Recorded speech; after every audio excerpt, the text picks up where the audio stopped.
So last கிளாஸில் நம்ம இது வந்து என்ன பார்த்துருந்தோம் ஆக்சுவலாக இதில் வந்து எப்படி டெய்ல்விண்ட் இன்ஸ்டால் பண்ணுறது, டெய்ல்விண்ட் எப்படி நம்ம யூஸ் பண்ணுறது, இன்ஸ்டால் பண்ணி எப்படி வந்து யூஸ் பண்றது.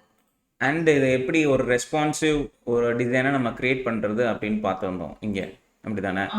ஸோ இப்போ பார்த்தீங்கன்னா நமக்கு இந்த மெனு எல்லாமே ஓகே ரெஸ்பான்சிவாக இருக்குது. பட் மொபைல் டிவைசஸில் எப்படி அந்த மெனு டிஸ்பிளே ஆகணும் அப்படிங்கிறத நம்ம இன்னும் ஸ்டைல்ஸ் எழுதலை. ஓகேவா? ஸோ அதுக்கு நான் என்ன செய்யணும் அப்படிங்கிறத நம்ம இங்கே பார்க்க போகிறோம். ஸோ எப்படி அது மொபைல் டிவைஸில் அந்த மெனுவை கொண்டு வர போகிறது, செய்ய போகிறது அப்படிங்கிறதான் பார்க்க போகிறோம். ஸோ ஆக்சுவலாக ஈஸியஸ்ட் அப்ரோச் அப்படின்னு என்ன பார்த்தீங்க அப்படின்னா, ஸோ இதில் பை டிஃபால்ட்டாக இது என்ன ஆயிருக்கு, ஆக்சுவலாக இந்த மெனு ஹிடனில் இருக்குது. ஸோ இந்த nav மெனு வந்து ஓகேவா, இந்த nav மெனுவை நம்ம டிஸ்டர்ப் பண்ணாமல் அப்படியே விட்டுட்டு ஸ்க்ரீன் ஒன்றும் தரல சார். One second. ஸோ நம்ம என்ன செய்யணும்னா, இந்த நேவிகேஷனல் பார் இருக்குல்ல நம்ம மெனு, இந்த டெஸ்க்டாப் மெனு, இது அப்படியே வச்சிடணும். ஏன்னா இது ஆட்டோமேட்டிக்காக இது வந்து ஹிடன் ஆயிரும். எங்கே மீடியம் டிவைசஸில் வந்து டிஸ்பிளே ஆகும், மற்ற நேரங்கள்லாம் ஹிடன் ஆயிரும். அதை தவிர்த்து நான் என்ன செய்ய போகிறேன் அப்படின்னா, இன்னொரு நேவிகேஷன் இந்த இடத்துல இன்னொரு யூஎல் டேக், ஓகேவா, இது வந்து என்ன செய்ய போகிறோம்னா இன்னொரு மெனு கிரியேட் பண்ண போகிறோம். இது வந்து என்னென்னு வச்சுக்கலாம்னா மொபைல் மெனுன்னு வச்சுக்கலாம். ஸோ சைஸு கொஞ்சம் பெருசாகிக்கிறேன். ஓகே, ஸோ இப்போ இன்னும் கொஞ்சம் தெளிவாக தெரியும்னு நினைக்கிறேன். ஸோ இதை வந்து மொபைல் மெனுன்னு வச்சுக்கிறோம். ஓகேவா? ஸோ இந்த இதில் வந்து இப்போ நான் என்ன செய்ய போகிறேன்னா, அதே மாதிரி இது இங்கேருந்து கட் பண்ணி காப்பி பண்ணிவிட்டு அப்படியே எனக்குள்ளே போட்டுட்டு, பை டிஃபால்ட்டாக இது என்னவாக இருக்க போகுது, பிளாக்காக இருக்க போகுது. பட் மீடியம் டிவைஸஸ்க்கு அப்புறம் இதை என்ன செய்ய போகிறேன், ஹைட் பண்ண போகிறேன். So hidden. ஸோ இதை அப்படி நம்ம என்ன செஞ்சிடலாம் அப்படின்னா, இதை ஃப்ளெக்ஸ் காலமாக மாற்றிடலாம். ஓகேவா?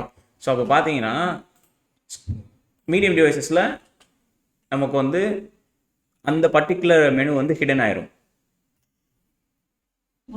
ஓகே, ஸோ அது ஏன் அங்கனுக்குள்ள டிஸ்பிளே ஆகலை அப்படின்னா, நம்ம என்ன எதை ஸ்டார்ட் பண்ணி விடல, யான் வாட்ச் அப்படிங்கிறத கமாண்டை ட்ரிகர் பண்ணணும்னு சொல்லியிருக்கேன்ல. ஒவ்வொரு தடவையும் பேக்கேஜ்.json இந்த கமாண்ட் நமக்கு ரன் ஆகணும். இந்த பர்டிகுலர் கமாண்ட் நமக்கு ரன் ஆகணும். அப்படின்னா தான் நமக்கு என்ன ஆகும், நம்மளோட அவுட்புட் வந்து ஜென்ரேட் ஆகும். ஸோ அப்போது அதை கீழே ஃபஸ்ட்டு நம்ம என்ன செஞ்சிடலாம், டெர்மினலில் ஸ்டார்ட் பண்ணி விட்டுடலாம். ஸோ அதனால தான் எனக்கு இங்கே ரெஃப்ளெக்ஷன்ஸ் ஆகலை, எந்த சேஞ்சஸுமே தெரியல. ஸோ சேவ் பண்ணிவிட்டு இப்போ இங்கே ரெஃப்ரெஷ் பண்ணிவிட்டு இப்போ உங்களோட மொபைல் வியூ போய் பார்த்தீங்கன்னா அந்த மெனு வந்து உங்களுக்கு சேஞ்ச் ஆகியிருக்கும். ஓகேவா? ஸோ பட் எனக்கு இது இங்கனுக்குள்ளே டிஸ்பிளே ஆகக்கூடாது. எனக்கு இது எங்கே வரணும் அப்படின்னா, எனக்கு வந்து இந்த ஹெட்டருக்கு அப்சல்யூட் பொசிஷனில் கீழே இந்த இடத்துல வரணும். ஓகேவா? அதாவது என்ன கொண்டு வர போறேன்னா, அது வந்து எனக்கு வெளியிலேருந்து உள்ளே வர மாதிரி சம் கைண்ட் ஆஃப் அனிமேஷன்ஸ் மாதிரி நான் அதை கொண்டு வரணும் உள்ள. ஸோ அதுக்கு நான் என்ன செய்ய போகிறேன் அப்படின்னா, ஸோ ஹெடர் தான் அதோட பேரண்ட் எலமெண்ட். ஸோ அப்போ ஹெடரை வந்து என்ன செஞ்சுக்க போகிறேன், ரிலேட்டிவ்னு சொல்லி ஃபிக்ஸ் பண்ண போகிறேன். ஓகேவா? ஏன்னா ஹெடருக்குள்ளே வரப்போகிற எந்த எலமெண்ட்டாக இருந்தாலும் எனக்கு எது வந்து பேரண்ட்னு சொல்லி அசியூம் பண்ணிக்கணும், ஹெடர். ஏன்னா பை டிஃபால்ட்டாக எல்லா எலமெண்ட்டுக்கும் எது பேரண்ட் எலமெண்ட், பாடி டேக் தான் உங்களுக்கு எல்லா எலமெண்ட்டும் பேரண்ட் எலமெண்ட். பட் இந்த கேஸில் நான் இந்த பர்டிகுலர் நேவிகேஷன் பாரை அப்சல்யூட்டாக எதுக்கு பேஸ் பண்ண போகிறேன், இந்த ஹெடருக்கு நான் பிளேஸ் பண்ண போகிறேன். அப்போ எது பேரண்ட் எலமெண்ட்டாக இருக்கணும், ஹெடர் தான் பேரண்ட் எலமெண்ட்டாக இருக்கணும். அப்போ அதுக்கு தான் நீங்கள் என்ன செஞ்சுருக்கணும், ரிலேட்டிவ் அப்படின்னு சொல்லி செட் பண்ணணும். ஸோ அப்போது இந்த பர்டிகுலர் மொபைல் மெனு வந்து எனக்கு என்னவா இருக்க போகுது அப்படின்னு பார்த்தீங்கன்னா, எனக்கு வந்து இது அப்சல்யூட் பொசிஷன் தான் இருக்கணும். எங்கே, டாப்ல இருந்து இந்த பர்டிகுலர் ஹோம் மெனு, இந்த மெனு இருக்குல்ல, இந்த மெனுவோட ஹைட் என்ன அப்படிங்கிறத நான் ஃபர்ஸ்ட் கண்டுபிடிக்கணும். இது அப்சல்யூட் நான் செட் பண்ண உடனே பார்த்தீங்களா அது எங்கே போயிடுச்சுன்னு, அது எங்கே போயிடுச்சுன்னு பார்த்தீங்களா. பட் இப்போ நான் என்ன செய்யணும்னா, இன்ஸ்பெக்ட் எலிமெண்ட்ஸில் போயிட்டு என்னோட ஹெடரோட ஹைட்டை நான் ஐடென்டிஃபை பண்ணணும். ஸோ அப்போ என்னோட இந்த பர்டிகுலர் எலமெண்ட் இருக்குது பார்த்தீங்களா, இதை கிளிக் பண்ணிவிட்டு இங்கே மேலே கொண்டு போனீங்கன்னா ஹெடரோட ஹைட் என்னங்கிறது தெரியும். இப்போ இங்கே ஹைட் எனக்கு என்ன காட்டுது, 66.89 அப்படிங்கிறது காட்டுது. ஓகேவா? அது ரொம்ப மைன்யூட்டாக இருக்கும்னு நினைக்கிறேன். பட் நீங்கள் கொஞ்சம் அது ஜூம் பண்ணாலும் அது ஜூம் ஆக மாட்டேங்குது. ஓகேவா? இங்கனுக்குள்ளே இருக்கும், உங்கள் கர்சர் அங்கே கொண்டு போனீங்கன்னா கீழே அவங்க இந்த ஹெடர் டேக்கு நேராக ரைட் சைடில் வந்து அதோட விட்த் என்ன, அதோட ஹைட் என்ன அப்படிங்கிறது காட்டும். ஓகேவா? என்னோட ஸ்க்ரீனில் இதோட விட்த் இப்போ என்ன காட்டுது அப்படின்னா 66 பிக்சல்ஸ் காட்டுது. அக்கார்டிங் டு எதுக்கு, நம்ம அந்த பேடிங் எல்லாமே நம்ம கொடுத்துருக்கோம்ல, அதை பேஸ் பண்ணி என்னோட height and width and height வந்து 488.18 அண்ட் 66.89 பிக்சல்ஸ்னு காட்டுது. நான் ரஃபாக ஒரு 66 பிக்சல்ஸ்னு வைக்காமல் நான் 70 பிக்சல்ஸ்னு வச்சுக்கிறேன். ஓகேவா? என்னோட ஹெடர் ஹைட் வந்து ஒரு 70 பிக்சல்ஸ் ஆகிருக்கட்டும் அப்படின்னு சொல்லி அசியூம் பண்ணிக்கிறேன். ஸோ இப்போ நான் என்ன செய்யணும் அப்படின்னா, இதை வந்து ஃப்ரம் த டாப், எனக்கு டாப்லேருந்து எனக்கு வந்து அந்த 70 பிக்சல்ஸ் எனக்கு கீழே வரணும். So hyphen square bracket. So யூஸ்வலாக டெய்ல்விண்ட் சிஎஸ்எஸ்ல வந்து நீங்கள் கஸ்டமைஸ்டு ஸ்டைல்ஸ் எழுதணும். டிஃபால்ட் ஸ்டைல் ப்ராப்பர்ட்டிஸை நம்ம யூஸ் பண்ணிக்கிறோம், யூட்டிலிட்டி கிளாஸஸை யூஸ் பண்ணிக்கலாம். பட் கஸ்டமைஸ்டு ஸ்டைல்ஸ் இதெல்லாம் கொடுக்கணும் அப்படின்னா என்ன செய்யணும், ஹைஃபனுக்கு அப்புறம் ஸ்கொயர் ப்ராக்கெட் ஓப்பன் பண்ணிக்கோங்க. ஓப்பன் பண்ணிவிட்டு அது பக்கத்தில் அந்த இதை சைஸை கொடுத்துருங்க 70 பிக்சல்ஸ். அப்புறம் நான் சேவ் பண்ணிட்டேன்னா இப்போ மேலே இருந்து எனக்கு வந்து என்ன ஆகிருக்கணும், 70 பிக்சல்ஸ் கீழே இறங்கி வந்திருக்கும். வந்திருக்கா? இதுக்கு முன்னாடி எங்கே இருந்துச்சு, மேலே எக்ஸாக்ட் டாப் 0ல் இருந்துச்சு. பட் இப்போ எனக்கு எங்கே வந்துருச்சு, கீழே இறங்கி வந்துருச்சு. ஸோ இதே மாதிரி எனக்கு இப்போ ரைட் சைட் கார்னரில் எனக்கு போய் உட்காரணும். So right 0. இப்போ இங்கே ரைட் 0 கொடுத்து ரெஃப்ரெஷ் பண்ணிங்கன்னா எங்கே வந்திருக்கு, ரைட் கார்னரில் வந்திருக்கா? ஸோ இப்போ நான் என்ன செய்யணும் அப்படின்னா, என்னோட இன்புட் சிஎஸ்எஸ்ல போய் எனக்கு பாடி டேக் வந்து லெஃப்ட் அண்ட் ரைட் வந்து ஸ்க்ரோல் ஆகக்கூடாது. ஓகேவா? ஏன் ஸ்க்ரோல் ஆகக்கூடாதுன்னா, இந்த மெனு வந்து டிஃபால்ட்டாக எனக்கு ஸ்க்ரீனுக்கு வெளியில் இருக்கும். நான் இதை கிளிக் பண்ணும்போது என்ன செய்யணும், எனக்கு திரும்ப உள்ளே வரணும். ஓகேவா? ஸோ அதுக்காக தான் நான் என்ன செய்ய போகிறேன் அப்படின்னா, இங்கே போயிட்டு என்னோட பாடி டேக் வந்து என்னோட body tag and as well as என்னோட HTML இது ரெண்டுமே எனக்கு வந்து ஓவர்ஃப்ளோ எக்ஸ் வந்து என்னவா இருக்கணும், ஹிடனில் இருக்கணும். ஓகேவா? அண்ட் தென் லேட்டர் மிச்ச ஸ்டைல்ஸ் எல்லாம் நம்ம அப்புறமேல் பார்த்துக்கிடுவோம். ஸோ இப்போ என்னடா அது, நம்மளோட ஹோம் மெனுவை காணும், இந்த மெனு ஐட்டம் எதையுமே காணும்.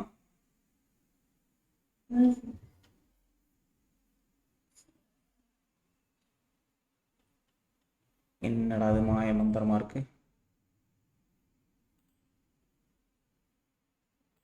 பிளாக் இந்த தானே இருக்கு, ஆனால் எதுவுமே டிஸ்பிளே ஆக மாட்டேங்குது. ஏன்? Z50 Z இண்டெக்ஸ் 50 கொடுத்து பார்ப்போம். இதனாலயா?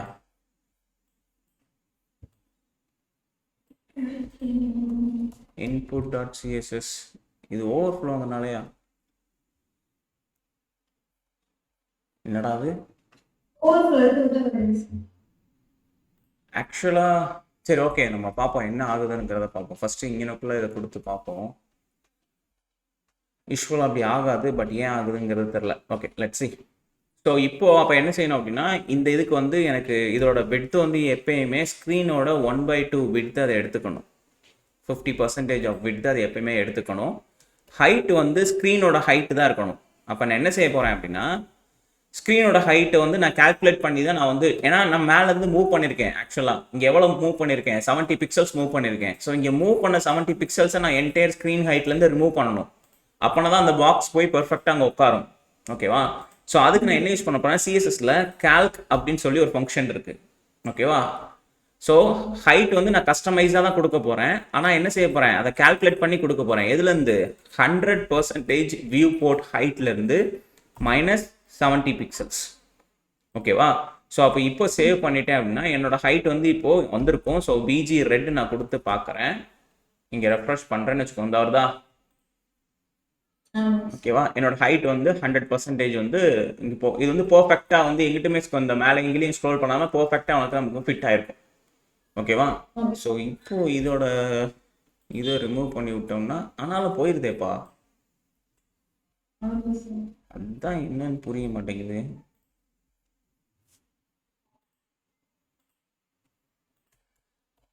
பாடி tag overflow x hidden. Okay, இப்போ போகல. HTML-க்கு சேர்த்து ரிமூவ் பண்ணும்போது வெளியில் போயிடுது. இப்பயும் போயிருன்னு நினைக்கிறேன். இல்லை, இந்த போகல. ஓகேவா? ஸோ இப்போ நம்ம என்ன செய்யணும் அப்படின்னா, இது வந்து வேர்ல்ட் ரேப் எனேபிள் பண்ணிக்கிறேன். வியூ கொடுத்து வேர்ல்ட் ரேப் கொடுத்துடலாம். ஓகே, ஸோ இப்போது நம்மளோட மொபைல் வந்து இங்கே இந்த வியூவில் தெரியுது. ஸோ இது எல்லாமே நான் என்ன செய்ய போகிறேன் அப்படின்னா, ஐட்டம் ஸ்டார்டிங்கில் வச்சுக்கிறேன். ஏன் அவ்வளோ கார்னரில் எனக்கு போகணும்னு அவசியம் இல்லை. பேடிங் PX வந்து எனக்கு 4 ஆகும், PY வந்து எனக்கு 6 ஆகும் வச்சுக்கலாம். இந்த மாதிரி இருக்கும். அதே மாதிரி ஒவ்வொரு எலமெண்ட்டுக்கும் இல்லை உள்ள கேப் வந்து இதெல்லாம் தேவையில்லை, இதெல்லாம் தூக்கி விட்டுறலாம். எனக்கு கேப் Y வந்து நான் என்ன செஞ்சுக்க போகிறேன், 6, 8 வச்சுக்கிறேன்னு வச்சுக்கோங்க. ஸோ ஒவ்வொரு இதுக்கும் எனக்கு இடையில இப்போ என்ன இருக்கும், கேப் இருக்கும். ஸோ இந்த பிஜி ரெட்டுக்கு பதிலாக நான் என்ன செய்ய போகிறேன் அப்படின்னா, பேக் ட்ராப் அப்படின்னு சொல்லி பேக் ட்ராப் பிளர்ன்னு இருக்கும். அதாவது அந்த லேயருக்கு பின்னாடி விழுகிற எந்த ஒரு, அதாவது இந்த டிவிஷன் இருக்குல்ல, இந்த டிவிஷனுக்கு பின்னாடி ஏதாவது ஒரு இமேஜ் ஏதாவது ஒரு டெக்ஸ்ட் இருந்தாலும் எனக்கு இது என்ன ஆயிரும், அப்படியே கம்ப்ளீட்டாக பிளர் ஆயிடணும். ஓகேவா? அதாவது இந்த டிவிஷனுக்கு பின்னாடி இந்த பின்னாடி இந்த டிவிஷனோட ட்ராப், இந்த பின்னாடி விழுகிற இடம் எல்லாமே எனக்கு என்ன செஞ்சிடணும், பிளர் ஆகிக்கணும். பீச் வந்து எனக்கு பிளாக் கலரில் இருக்கணும். ஆனால் எனக்கு 10% ஆஃப் அந்த பிளாக் கலர் தான் வேணும். இந்த இருக்கா 0.1% காட்டும். எனக்கு அந்த மாதிரி 1% ஆஃப் பிளாக் கலர் தான் இந்த மாதிரி தான் இருக்கும். ஓகேவா? ஸோ கூடவே ஷேடோ வேணும்னா ஆட் பண்ணிக்கோங்க. ஓகே, இப்போ நான் செய்ய வேண்டியது எல்லாமே இது பை டிஃபால்ட்டாக இப்போ டிஸ்பிளே ஆகுது. ஓகேவா? இது பை டிஃபால்ட்டாக டிஸ்பிளே ஆகுது. அப்போ நான் என்ன செஞ்சிட போகிறேன் அப்படின்னா,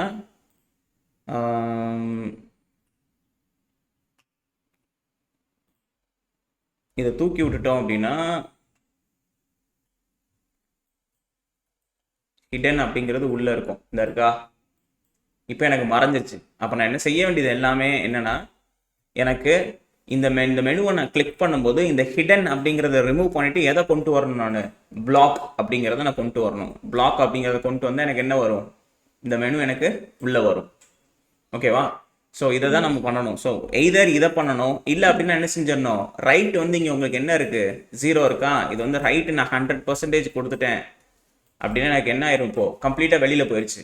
ஆனால் இதுவே இப்போ ரைட்டை வந்து நான் 0 ஆக்கிட்டேன் அப்படின்னா எனக்கு என்ன ஆகிரும், உள்ளே வந்துடும். இருங்க, ஒரு 0 கொடுத்துட்டோம் அப்படின்னா திரும்ப உள்ளே வந்துடும். ஓகேவா? அப்போ நான் என்ன செய்ய போறேன்னா, இந்த பர்டிகுலர் ஸ்டைலில் தான் நான் சேஞ்ச் பண்ண போகிறேன். இதை காப்பி பண்ணிக்கோங்க. நான் என்ன செய்யணும், இதை ரிமூவ் பண்ணிட்டு 100% அப்படிங்கிறத நான் உள்ளே கொண்டு வரணும். ஓகேவா? ஸோ அப்போ ஃபஸ்ட்டு இதுக்கு என்ன செய்யணும் அப்படின்னா, இந்த பர்டிகுலர் நேவுக்கு நான் என்ன செய்ய போகிறேன், ஒரு ஐடி கொடுத்து மொபைல் நேவ் அப்படின்னு சொல்லி ஒரு நேம் வச்சுக்கலாம். ஸோ இதை நம்ம எங்கே ஆக்சஸ் பண்ணணும், நம்மளோட ஜாவாஸ்கிரிப்ட் ஃபோல்டரில் ஆக்சஸ் பண்ணணும். ஸோ அப்போ என்ன செஞ்சிடலாம், அந்த எலமெண்ட்டை இங்கே ஆக்சஸ் பண்ணி வச்சுக்கலாம் லோக்கல் வேரியபிளில். ஸோ கான்ஸ்ட் அப்படிங்கிறது கொடுத்துட்டு என்ன செஞ்சுக்கலாம், மொபைல் நேவ். ஸோ இதை நான் இப்போதைக்கு இந்த கிளாஸ் நேமை பேஸ்ட் பண்ணிக்கிறேன், ஏன்னா ரிட்டன் நான் ஆக்சஸ் பண்ணணும்ல. ஸோ இதை காப்பி பண்ணிவிட்டு இந்த ஐடியை நம்ம எங்கே ஆக்சஸ் பண்ண போகிறோம், இங்கே ஆக்சஸ் பண்ண போகிறோம். So equals document dot get element by ID open பண்ணி என்ன செஞ்சுக்கலாம், அந்த பர்டிகுலர் எலமெண்ட்டை நம்மளோட லோடர் HTML டாக்குமெண்ட்டில் இருந்து ஆக்சஸ் பண்ணி இந்த பர்டிகுலர் கான்ஸ்டன்ட் வேரியபிளுக்கு நான் அசைன் பண்ணி வைக்க போகிறேன். ஓகேவா? ஸோ இப்போ நான் என்ன செய்யணும் அப்படின்னா, இதை இங்கேருந்து கட் பண்ணி எடுத்துட்டு, இங்கேருந்து இதை கட் பண்ணி வெளியில் எடுத்துட்டு, ஸோ இப்போ நான் செய்ய வேண்டியதெல்லாம் இந்த மொபைல் டிவிஷன், அதாவது இந்த பர்டிகுலர் டிவ் இருக்குல்ல, இதை கிளிக் பண்ணும்போது தான் எனக்கு என்ன ஆகணும், அந்த எலமெண்ட் எல்லாத்தையும் நான் செக் பண்ணணும். ஸோ அப்போ நான் எதையும் எடுக்கணும் வெளியில், இந்த டாகுல் ஐக்கானையும் நான் வெளியில் எடுக்கணும். ஸோ அப்போது இங்கே வந்து const toggle icon equals to from the document dot get element by id access that toggle icon. So இப்போ இந்த டோகுல் ஐக்கானுக்கு தான் நம்ம என்ன செய்ய போகிறோம், லிசனர் ஈவெண்ட் எழுத போகிறோம். ஸோ ஒரு ஈவெண்ட் எப்படி கிரியேட் பண்ணணும்னு சொல்லியிருக்கேன் இதுக்கு முன்னாடி. எப்படி லிசனர் ஈவெண்ட் எழுதுவீங்க, என்ன யூஸ் பண்ணணும், ஆட் ஈவெண்ட் லிசனர். ஓகேவா? இந்த பர்டிகுலர் டிவிஷனுக்கு, இந்த பர்டிகுலர் ஐடிக்கு இப்போ நம்ம என்ன செய்ய போகிறோம், ஒரு லிசனர் ஈவெண்ட் நம்ம எழுத போகிறோம். சரியா? Add event listener. இந்த லிசனருக்கு 2 பேராமீட்டர் வரும். இந்த ஃபங்க்ஷனுக்கு என்னது, 2 பேராமீட்டர். ஒன்று அது என்ன ஈவெண்ட் லிசன் பண்ண போகுதுன்னு, ரெண்டாவது அந்த ஈவெண்ட் லிசன் ஆச்சுன்னா ஒரு எம்டி ஃபங்க்ஷன் நம்ம கால் பண்ணணும், ஒரு நேம்லெஸ் ஃபங்க்ஷனை நம்ம ட்ரிகர் பண்ணணும். ஓகேவா? ஸோ என்ன ஈவெண்ட் நம்ம ட்ரிகர் லிசன் பண்ண போகிறோம், கிளிக் ஈவெண்ட். இது கான்ஸ்டண்ட்டாக எனக்கு கிளிக் ஈவெண்ட்டுக்கு லிசன் பண்ணிக்கிட்டே இருக்கணும். அந்த ஈவெண்ட் ஃபயர் ஆச்சுன்னா எனக்கு இந்த நேம்லெஸ் ஃபங்க்ஷன் கால் ஆகும். எப்போ, இந்த ஈவெண்ட் ஃபயர் ஆனால் மட்டும்தான். ஓகேவா? ஸோ அப்போ நான் என்ன செய்ய போகிறேன், இந்த இடத்துல console.login கொடுத்து ஹாய் அப்படிங்கிறத கொடுக்க போகிறேன். ஸோ இப்போ index.jsல போய் கீழே கடைசியாக நம்மளோட ஸ்கிரிப்ட் ஃபைல் பாடிக்கு அப்புறம் இந்த பாடி டேக் எங்கே முடியுதோ இந்த இடத்துல உங்களோட ஸ்கிரிப்ட் ஃபைலை லோட் பண்ணிக்கோங்க. ஸ்கிரிப்டில் என்ன செஞ்சுருங்க, நம்மளோட சோர்ஸு அது எங்கேருந்து வரணும், ./assets.js index.js. ஓகேவா? ஸோ இப்போ கன்சோலுக்கு போயிட்டு இங்கே போய் இதை கிளிக் பண்ணால் எனக்கு அந்த ஹாய் அப்படிங்கிற அந்த டெக்ஸ்டிங் இங்கே டிஸ்பிளே ஆகுது. ஓகேவா?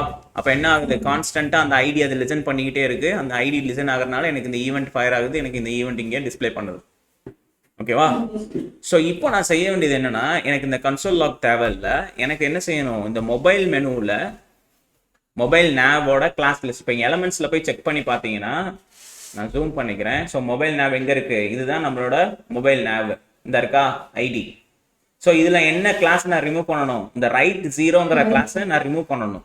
அப்போ என்ன செய்ய போகிறேன், mobile nav dot class list dot toggle அப்படின்னு கொடுத்து எதை டாகிள் பண்ண போகிறோம், இந்த ரைட் -0 அப்படின்னு கொடுத்துட்டு இப்போ இதை கிளிக் பண்ணேன் அப்படின்னா எனக்கு அங்கேருந்து என்ன ஆயிடுச்சு, அந்த ரைட் 0ங்கிற கிளாஸ் ரிமூவ் ஆயிடுச்சு. அதே இது இப்போ நான் திரும்ப கிளிக் பண்ணேன்னு எனக்கு என்ன ஆகும், மறுபடியும் அங்கே என்ன வந்துடும், எனக்கு ரைட் 0ங்கிறது வந்துடும். ஸோ டோகல் அப்படிங்கிறது என்ன அர்த்தம்னா ஆன் ஆஃப் ஸ்விட்ச் மாதிரி. கிளிக் பண்ணால் இது இருந்துச்சுன்னா அதை ரிமூவ் பண்ணும், இல்லைன்னா ஆட் பண்ணும். இதே மாதிரி தான் நான் என்ன செய்ய போகிறேன், இதை ரிமூவ் பண்ணி விட்டுட்டு இதை உள்ள ஆட் பண்ண போகிறேன் -100%. ஓகேவா? ஸோ இப்போ இதை கிளிக் பண்ணோம் அப்படின்னா வெளியில போயிடும், திரும்ப கிளிக் பண்ணா உள்ள வந்துடும். அதாவது என்ன ஆகுது அப்படின்னா பை டிஃபால்ட்டா ரைட் 0ங்கிற ஸ்டைல் எனக்கு உள்ள ஆல்ரெடி இருக்கு. அப்போ அது என்ன செய்யும், ரிமூவ் பண்ணி விட்டுரும். ரைட் -100%ங்கிறது உள்ள கிடையாது. அப்போ என்ன செய்யும், உள்ள ஆட் பண்ணி விட்டுரும்.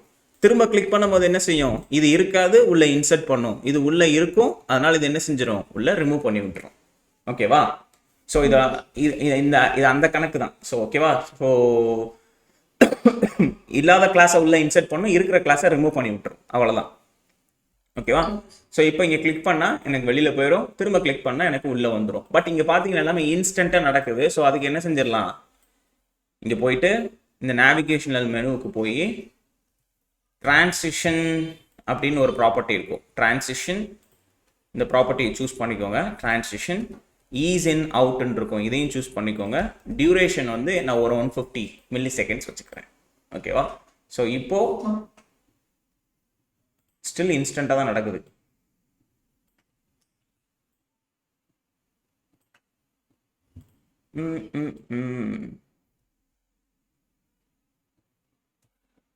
ரெஃப்ரெஷ் பண்ணி பார்ப்போம். ரெஃப்ரெஷ் இல்லை, ஸ்டில் இன்ஸ்டண்ட்டாக தான் நடக்குது. அப்போ என்ன செய்யணும்னா, ஸோ இதுக்கு இங்கே டிரான்சிஷன் ஆட் பண்ணி பார்த்துட்டு நான் எழுதி பார்க்குறேன். வெயிட், டிஃபால்ட் டிரான்சிஷன் இருக்குது. ஸோ இங்கே வந்து என்ன செஞ்சிடலாம்னா இந்த பர்டிகுலர் டிவிஷனுக்கு டிரான்சிஷன் அப்படின்னு கொடுத்து all 0.3 seconds ease in seconds அப்படின்னு கொடுத்துரும். ஸோ அப்போ இப்போ ஓகே வெளியில் போகுது.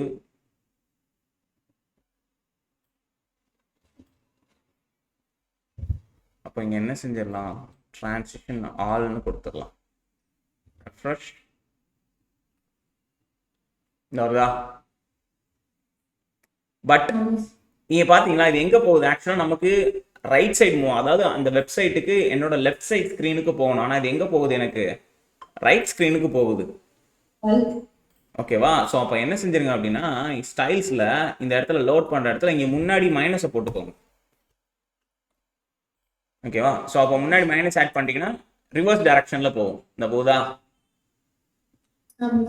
ஓகேவா? ஸோ நான் இதுக்கு முன்னாடி வெறுமனே டிரான்சிஷன் அப்படின்னு கொடுத்துருந்தேன். ஸோ அதுக்கு எந்த டிரான்சிஷன் அனிமேட் பண்ணணுங்கிறது தெரில, அதனால நம்ம என்ன செஞ்சாச்சு, டிரான்சிஷன் ஆல். அப்போ என்ன ப்ராப்பர்ட்டி யூஸ் பண்ணாலும் எல்லா ப்ராப்பர்ட்டி அது என்ன செய்யும், அது அந்த ஸ்மூத்னஸை இன்க்ரீஸ் பண்ண, அதாவது டியூரேஷன் லெவலை குறைச்சி விட்டுரும். ஸோ இப்போ பார்த்தீங்கன்னா அந்த ஸ்மூத் அனிமேஷன்ஸ் இருக்கும். ஓகேவா? ஸோ பட் இது பெரிய ஸ்க்ரீனுக்கு வரும்போது அந்த மெனு தெரியாது, அந்த ஐக்கானும் தெரியாது, அந்த மெனுவும் தெரியாது. அப்போ மொபைல் ஸ்க்ரீனுக்கு ஆட்டோமேட்டிக்காக வரும்போது என்ன ஆகும், உங்களுக்கு அந்த பெரிய மெனு மறைஞ்சிரும், சின்ன இந்த மொபைல் மெனு தான் தெரியும். ஸோ கிளிக் பண்ணால் மெனு உள்ளே வரும், திரும்ப கிளிக் பண்ணால் என்ன ஆயிரும், வெளியில் போயிடும். ஸோ இப்போ நம்ம ஒரு சக்ஸஸ்ஃபுல் ரெஸ்பான்சிவ் நேவிகேஷனல் மெனுவை நம்ம கிரியேட் பண்ணியாச்சு. ஓகேவா? ஸோ இதில் எதுவும் கொஸ்டின்ஸ் இருக்கா, எனக்கு இது புரியல, இந்த பர்டிகுலர் செக்ஷன் புரியல, என்ன ஆகுது அப்படிங்கிறது, அந்த மாதிரி?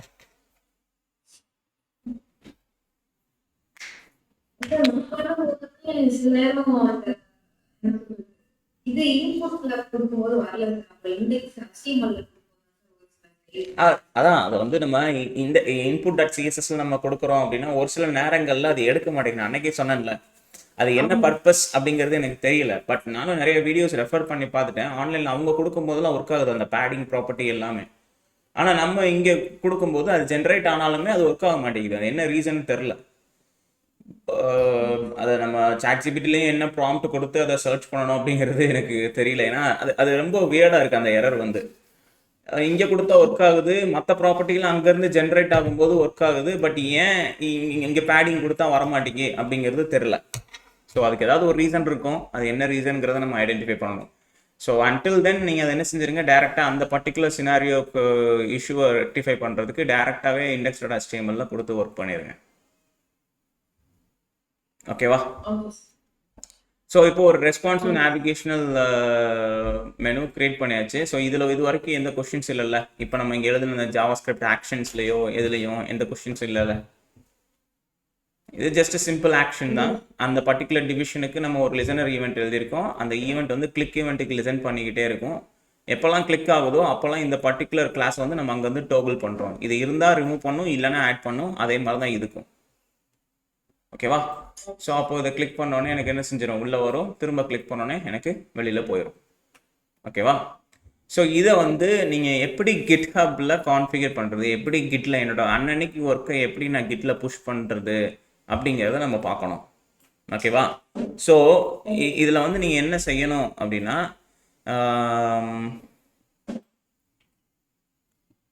பப்ளிக்கில் இருக்க இண்டெக்ஸ். ஸோ அப்போ என்ன செஞ்சிடலாம் அப்படின்னா, ஃபஸ்ட்டு நீங்கள் கிட் வந்து டவுன்லோட் பண்ணி இன்ஸ்டால் பண்ணணும். கிட் ஆல்ரெடி இன்ஸ்டால் பண்ணிக்கிங்களா மிஷினில்? ஓகே. ஸோ கிட் வந்து நீங்கள் என்ன செஞ்சிடனா, இல்லை அப்படின்னா நீங்கள் கிட்டை வந்து டவுன்லோட் பண்ணி இன்ஸ்டால் பண்ணிக்கணும். மேக்கோ விண்டோஸோ என்ன ஓஎஸ் நீங்கள் யூஸ் பண்ணுறீங்களோ அதை வந்து டவுன்லோட் பண்ணி இன்ஸ்டால் பண்ணிக்கோங்க. ஒன்ஸ் அது சக்ஸஸ்ஃபுல் டவுன்லோட் பண்ணி இன்ஸ்டால் பண்ணதுக்கப்புறம் கிட்டை கான்ஃபிகர் பண்ணணும். Git config user name and இமெயில்னு சொல்லி சர்ச் பண்ணால் உங்களுக்கு இந்த 2 கமெண்ட்ஸ் கொடுக்கும். அது இந்த வருதா, git config user name first name. So இது அப்படியே நீங்கள் எங்கே எடுத்து போடணும், உங்களோட கிட் பேஷ். ஒன்ஸ் கிட் சக்ஸஸ்ஃபுல்லாக இன்ஸ்டால் ஆனதுக்கப்புறம் கிட் பேஷ்னு ஒரு ஃபைல் இருக்கும். அந்த ஃபைலில் அட்மினிஸ்ட்ரேட்டர் மோடில் ஓப்பன் பண்ணிவிட்டு அதில் நீங்கள் என்ன செஞ்சிடணும், உங்களோட கிட்ஹப் யூசர் நேமையும் உங்களோட கிட்ஹப் இமெயில் அட்ரஸையும் இந்த கமாண்டை மட்டும் இங்கேருந்து இது வரைக்கும் காப்பி பண்ணி அப்படியே நீங்கள் ஒரு தடவை ரன் பண்ணால் போதும். இது வந்து ஃபர்ஸ்ட் இனிஷியலைசேஷன் மட்டும். ஓகேவா? மொதல் இனிஷியலைசேஷன் பண்ணும்போது. ஸோ இப்போ நான் செய்ய போகிறது என்ன அப்படின்னா, என்னோட கிட்ஹப் ப்ரொஃபைல் ஓப்பன் பண்ணிட்டு github.com. ஸோ அங்கே போயிட்டு புதுசாக ஒரு ரெப்பாசிட்டரி கிரியேட் பண்ணிக்கோங்க. நியூ ரெப்பாசிட்டரி கிளிக் பண்ணிக்கோங்க. கிளிக் பண்ணிவிட்டு இதை வந்து என்ன ப்ராஜெக்ட்னு வச்சுக்கலாம் அப்படின்னா, ஸோ போர்ட்ஃபோலியோ டுட்டோரியல் மார்ச் 2024 நான் வச்சுக்கிறேன். ஓகேவா? ஸோ நிறைய ஃபோல்டர்ஸ் இருக்குது. இது நீங்கள் பப்ளிக் ரெப்பாசிட்டரியோ இல்லை ப்ரைவேட் ரெப்பாசிட்டரியோ எப்படி வைக்கணும்னு விருப்பப்படுறீங்களோ அப்படி ஆட் பண்ணிக்கோங்க. ஓகேவா? ஸோ இதில் எல்லாமே கொடுத்துட்டு ஸோ கிரியேட் ரெப்பாசிட்டரி கொடுத்தீங்க அப்படின்னா கிரியேட் ஆகிடும். ஓகே. ஸோ இந்த கமாண்ட்ஸை யூஸ் பண்ணி நீங்கள் என்ன செஞ்சுக்கலாம், உள்ள டேரெக்டாக நீங்கள் கிட்டில் புஷ் பண்ணிக்கலாம். இல்லை அப்படின்னா சிம்பிளஸ்ட் வே என்ன செஞ்சுருங்க, டேரெக்டாக உங்களோட ஃபைல் மேனேஜர் இங்கே போயிட்டு இதில் சோர்ஸ் கண்ட்ரோல் அப்படிங்கிற ஆப்ஷன் இருக்கும். அதை கிளிக் பண்ணிவிட்டு அதில் இனிஷியலைஸ் ரெப்பாசிட்டரி அப்படின்னு சொல்லி இருக்கும். ஸோ இதை நீங்கள் வெரி ஃபர்ஸ்ட் டைம் யூஸ் பண்ணும்போது உங்களுக்கு கிட்டப்போட சைன்இன் பண்ணுங்கள், அதாவது ஆத்தென்டிகேட் பண்ணுங்கள் அப்படின்னு சொல்லி ஒரு 2-3 தடவை கேட்கும். திரும்ப கேட்கும்போது நீங்கள் அதை கேன்சல் பண்ணாமல் உங்கள் அக்கௌண்ட்டை நீங்கள் ஆத்தென்டிகேட் பண்ணிவிட்டு அதுக்கப்புறம் இனிஷியலைஸ் ரெப்பாசிட்டரி அது கேட்டுச்சு அப்படின்னா திரும்ப கேட்டாலும் கொடுத்துட்டு இப்போ இந்த இடத்துல நான் ஃபஸ்ட்டு இந்த ஃபைல்ஸ் எல்லாம் நான் புஷ் பண்ணணும். ஓகேவா?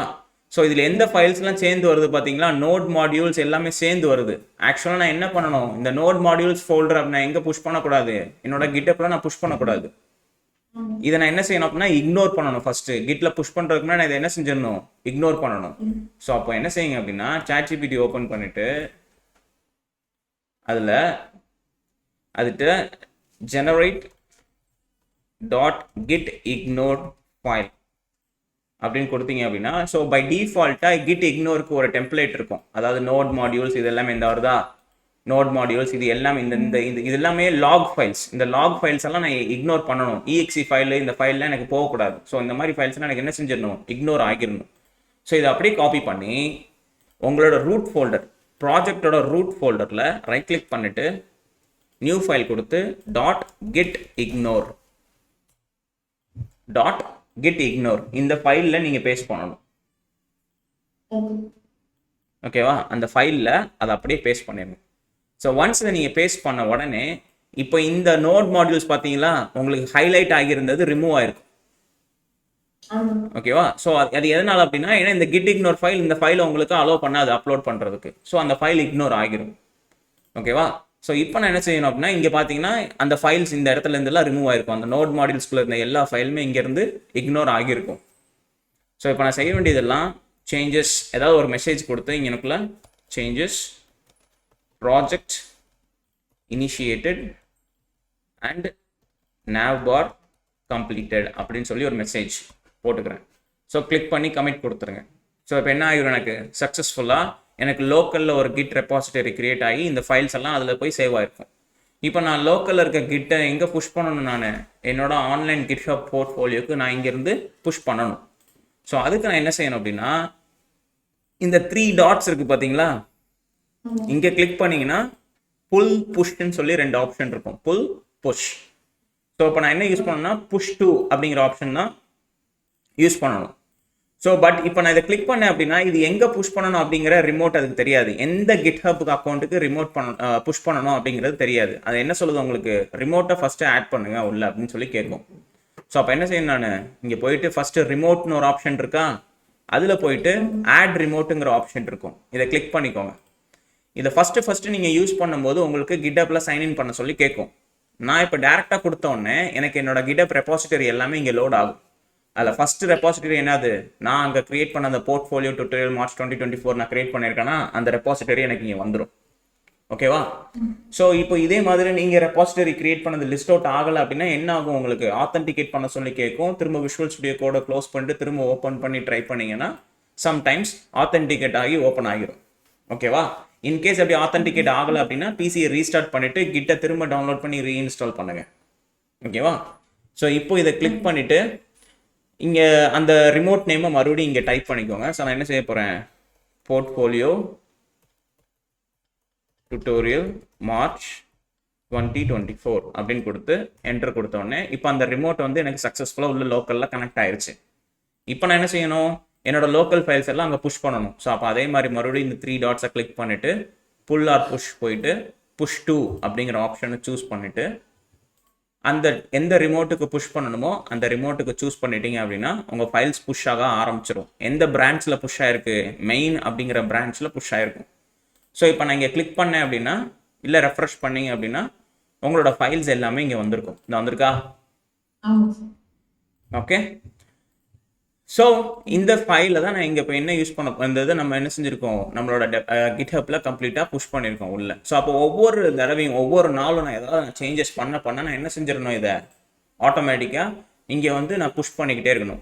ஸோ இப்போ இன்கேஸ் நான் இப்போ இதில் ஏதாவது ஒரு புது லைன், ஒரு புது ஃபைல், ஏதாவது ஒரு புது பர்டிகுலர் லைன் நான் ஆட் பண்ணுறேன்னு வச்சுக்கோங்க. ஸோ இப்போ இந்த இடத்துல நான் செக்ஷன் அப்படின்னு கொடுத்து ஆட் பண்ணேன்னு என்ன ஆகிருக்கு, என்கிட்ட லோக்கலில் இதுக்கு முன்னாடி நான் புஷ் பண்ண ஃபைலுக்கும் இப்போ நான் ஆட் பண்ண ஃபைலுக்கும் டிஃப்ரென்ஸ் இருக்குது. அதனால இது என்ன காட்டுது உங்களுக்கு, மாடிஃபைடு அப்படிங்கிறத காட்டும். இங்கே போய் பார்த்தீங்கன்னா அந்த எந்த ஃபைலை நான் மாடிஃபை பண்ணி சேவ் பண்ணியிருக்கனோ அந்த ஃபைல் வந்து மாடிஃபைடுன்னு காட்டும். இந்த இடத்துல காட்டுதா? அப்போ இந்த ஃபைல் வந்து இன்னும் உங்களோட ஆன்லைன் GitHub க்ளவுடில் வந்து புஷ் பண்ணாமல் இருக்குன்னு அர்த்தம். அப்போ நான் என்ன செஞ்சிடணும், அதுக்கு ஒரு மெசேஜை கொடுத்து கமிட் பண்ணிவிட்டு நேராக போய் புல் ஆர் புஷ் கொடுத்து புஷ் டு அப்படிங்கிறத கொடுத்து ஃபைலை புஷ் பண்ணிடணும்.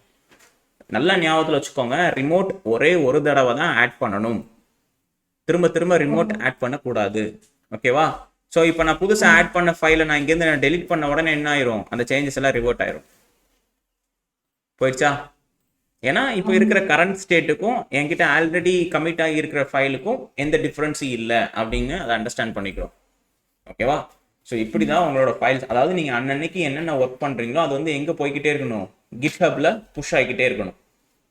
ஏன் சொல்கிறேன் அப்படின்னா அட் தி எண்டு நீங்கள் உங்களோட இன்டர்வியூக்கோ எங்கேயாவது நீங்கள் போகும்போது உங்களோட GitHub ப்ரொஃபைலை தான் நம்ம அனுப்புவோம். உதாரணத்துக்கு சுகந்தருக்கு என்னோட ப்ரொஃபைல் இப்போ நான் லோட் பண்ணுறேன்னு வச்சுக்கோங்க. ஸோ உங்களோட ப்ரொஃபைலை தான் அவங்க ஓப்பன் பண்ணி பார்ப்பாங்க. ஸோ உங்கள் ப்ரொஃபைலை வந்து நீங்கள் கஸ்டமைஸ் பண்ணி வச்சுக்கணும். ஸோ உங்கள் ப்ரொஃபைலில் வந்து GitHubல நீங்கள் எந்த லெவலுக்கு நீங்கள் கான்ஸ்டண்ட்டாக யூஸ் பண்ணுறீங்க செய்கிறீங்க அப்படிங்கிறது அவங்க இங்கே செக் பண்ணிடுவாங்க. ஸோ அப்போது அது எந்த லெவலுக்கு நீங்கள் கான்ஸ்டண்ட்டாக ஒர்க் பண்ணுறீங்க, எப்படி நீங்கள் ஃப்ரீக்வெண்ட்டாக ஒர்க் பண்ணுறீங்களா இல்லையா, நீங்களா கோட் போடுறீங்களா இல்லை நெட்லேருந்து காப்பி பண்ணுறீங்களா அப்படிங்கிற எல்லா டீட்டெயில்ஸுமே உங்களுக்கு இங்கே வந்துடும். ஓகேவா? ஸோ அவங்க இங்கேருந்து செக் பண்ணிக்கலாம்.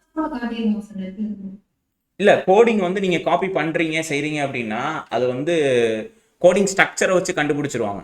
அஸ் அ பிகினர் இப்போ நான் ஒரு கோடு எழுதுறேன் அப்படின்னா, பிகினர் நான் கோடு எழுதுறேன் அப்படின்னா சில டிஃப்ரென்ஷியேஷன்ஸ் இருக்கும். ஆல்ரெடி அந்த ஃபீல்டில் ஒர்க் பண்ணுற ப்ரொஃபஷனல் எழுதுறாங்க அப்படின்னா அதில் டிஃப்ரென்ஷியேஷன் இருக்கும். ஓகேவா? ஸோ அப்போ நீங்கள் எந்த லெவலுக்கு கன்சிஸ்டண்ட்டாக கோடு எழுதுறீங்க அப்படின்னு செக் பண்ணிகிட்டே வருவாங்க. இப்போ இந்த கிட்டு நான் ஓப்பன் பண்ணுறேன் அப்படின்னா, இந்த கிட்டில் நீங்கள் வந்து எங்கே இருக்குது அந்த கிட்டு, இந்த பர்டிகுலர் கிட்டில் வந்து நான் எத்தனை நாளைக்கு ஒர்க்கை ஃப்ரீக்வெண்ட்டாக கமிட் பண்ணிக்கிட்டே இருக்கேங்கிறது எனக்கு தெரியும் இதில். ஓகேவா? ஸோ அப்போ அந்த ஃப்ரீக்வன்ஸ் சேஞ்சஸில் வந்து ஒவ்வொரு நாளையும் நான் ஓப்பன் பண்ணி, இப்போ வந்து உதாரணத்துக்கு இதை நான் செக் பண்ணணும் இந்த சேஞ்சஸ், அப்போ எனக்கு என்னென்ன ஃபைல் நான் உள்ளே ஆட் பண்ணியிருக்கேன், எந்தெந்த இதிலலாம் நான் ஒர்க் பண்ணியிருக்கேன் அப்படிங்கிறது தெரியும். இந்த இருக்கா, இதெல்லாம் நான் ஒர்க் பண்ணியிருக்கேன்.